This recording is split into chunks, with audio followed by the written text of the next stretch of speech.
एक और बड़ा सूबा है महाराष्ट्र। वहां पर सियासी खींचतान है।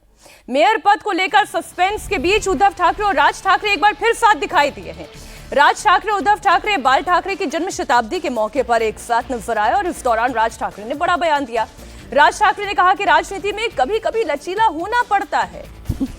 दरअसल कल्याण डोंबिवली में राज ठाकरे की पार्टी ने शिंदे सेना को समर्थन दे दिया। सवाल ये उठने लगा कि क्या अब महाराष्ट्र में सियासी समीकरण बदल सकते हैं? क्या दूसरी जगहों पर भी राज ठाकरे शिंदे शिवसेना के गठबंधन का नया पैटर्न दिखेगा? वहीं उद्धव ठाकरे ने कहा कि उन्हें किसी से भी हिंदुत्व सीखने की जरूरत नहीं है। एखादी गोष्ट एखादा माणूस ज्यावेळेला ती घडवतो, ती घडवल्यानंतर त्याचं पुढे बाकीचे लोक काय करतात, हा एक देश हे एक्झाम्पल आहे, त्याचं उदाहरण आहे त्याचं. पण मला असं वाटतं की बाळासाहेबांनी ज्या तडफेने ज्या निष्ठेने ते विचार जे मांडले, खास करून महाराष्ट्रामध्ये मराठी माणसाबद्दलची मांडले, हिंदूंना त्यांनी हिंदू म्हणून जागृत केले, पण दुसऱ्यांचे वाभाडे काढण्यासाठी नव्हे, स्वतःच्या स्वाभिमानासाठी उभे केले. जागेवरतीच त्याचं जे काय व्हायचं ते झालं पाहिजे. जय महाराष्ट्र हे आजपासून जोरात सुरू करा. एकमेकाला भेटल्यानंतर अरे आम्ही सुद्धा जय जय रघुवीर समर्थ बोलणारे समर्थ रामदास सुद्धा आमचेच होते ना, मनाचेच लोक. त्यांनी शिकवले आम्हाला.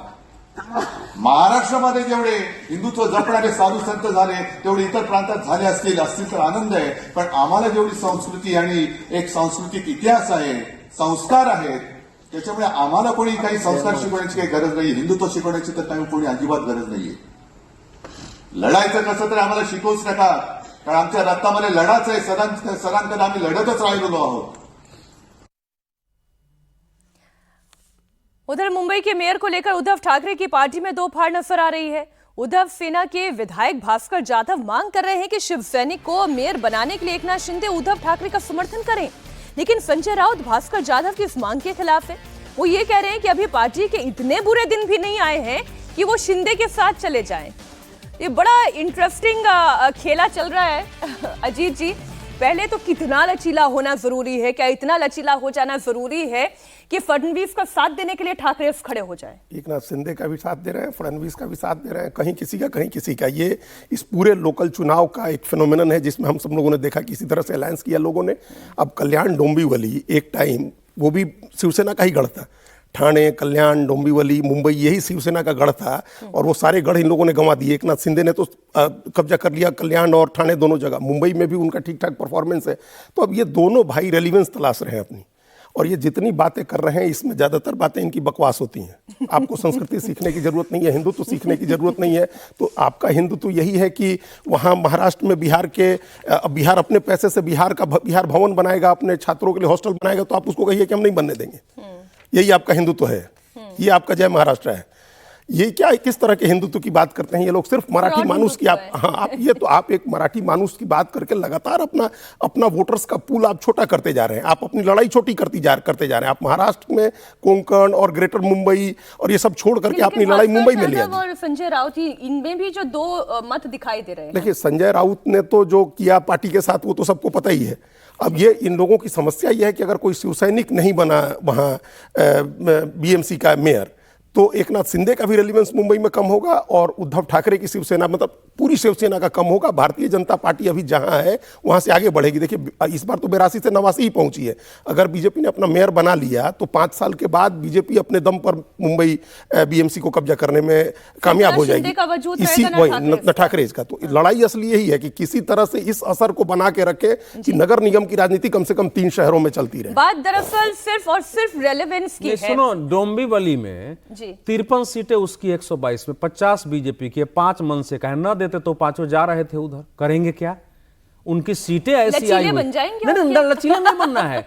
उनके सारे जो 3, 4, 5 जो जीते हम लोग 4 जो शिवसेना उद्धव ठाकरे के हैं वो भी चले गए, वो चले जाएंगे। तो ये क्या है कि ये उनकी अपनी मजबूरी है। ये दोनों भाई मिलके बाल ठाकरे के विरासत की पतन गाथा को कि कैसे सहभागिता करें, वो उसमें लगे हुए हैं। उनके पास अब कोई चारा ही नहीं है। यहां तक कि बृहन मुंबई में भी अगर उनका इस बीजेपी का मेयर बनता है तो आने वाले समय में, मैं इसको पहले भी बोल चुका हूं कि उनके ज्यादातर डर के मारे कुछ रहेंगे, लेकिन अगर जैसे निर्भयता उनको मिलेगी सब छोड़ के चले जाएंगे, क्योंकि अब उद्धव ठाकरे के साथ डूबते हुए जहाज पर कोई नहीं रहता है, छूट के कूद के भागना पड़ता है भले उसकी जान चले जाए।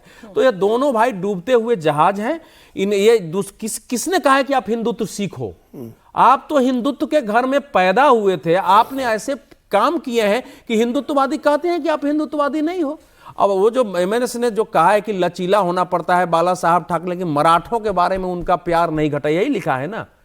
तो ये कहने का विषय है, आप न करके देखो क्या हो जाता है। संजय राउत के कहने पर चलने का ही परिणाम ये हुआ है। संजय राउत ही शरद पवार और से बात करके उस सरकार को न बनने देने और उद्धव ठाकरे को मुख्यमंत्री बनाने में उनकी मुख्य भूमिका थी और उन्होंने डुबाया है। तो इसलिए राज ठाकरे ने ठीक ही कहा है। अब देखो महाराष्ट्र की राजनीति कहां जा रही है। महाराष्ट्र की राजनीति में जो सबसे खतरनाक हुआ है कि एक 2024 में इस्लाम नाम का एक पार्टी बना, इस्लाम मालेगांव में, और वो वहां 84 में 35 सीटें जीत गई और उसका वहां 21 सीटें जीत गई है ओवैसी। अभी इस्लाम नाम से बना है पार्टी वो।